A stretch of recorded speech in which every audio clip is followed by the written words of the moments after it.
Les gars, l'heure est grave, la France se ridiculise encore une fois, cette fois-ci en interdisant les mixeurs de crypto-actifs. Et ouais les gars, c'est le moment de passer un coup de gueule parce que quand il y en a marre, il y en a marre. Trop, c'est trop. Cette fois-ci, c'est l'usage des mixeurs de crypto-actifs qui est interdit. La dernière fois, c'était l'augmentation de la TVA pour les petites sociétés. La dernière fois, c'était la surtaxe sur les grosses entreprises. Quand est-ce que ça va s'arrêter? Mais à un moment donné, on est obligé de dire les choses parce que si on dit pas les choses, on est aussi du coup responsable de la situation. Pendant qu'à l'autre bout du monde, ils sont en train de faire décoller des fusées, nous on est clairement encore et toujours en train de faire chier le monde et au-delà de ça, on est en train de tuer la compétitivité globale de notre pays, mais vous me direz, c'est le cas déjà depuis au moins 45 ans. Mais la réalité, les gars, c'est qu'aujourd'hui en France, on est à bord d'un Airbus A380 depuis les années 80 et on est en train de foncer tout droit dans le mur. Si t'es jeune, que t'es ambitieux, que t'as envie de faire des choses, que t'as envie d'avancer, c'est impossible. Parce que là, le mixeur de crypto-actifs, les gars, il était censé renforcer l'anonymat. Mais vous allez me dire, il n'y a pas besoin d'anonymat en France. Mais les gars, si vous avez de l'argent en France, vous faites découper le doigt comme le patron de Ledger l'autre jour. Parce que là, les gars, les dés sont pipés. Tous nos meilleurs talents, ils partent travailler dans les entreprises tech en Asie, ils partent travailler dans les entreprises tech aux États-Unis, et ils ont tout à fait raison. Essayer d'être compétitif contre une entreprise chinoise ou contre une entreprise américaine, c'est impossible.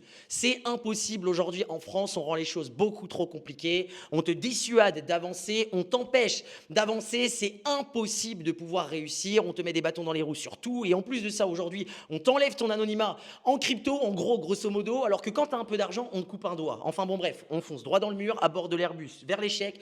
Mais c'est comme ça et malheureusement, on ne changera rien. Allez, let's go et dites-moi ce que vous en pensez en commentaire.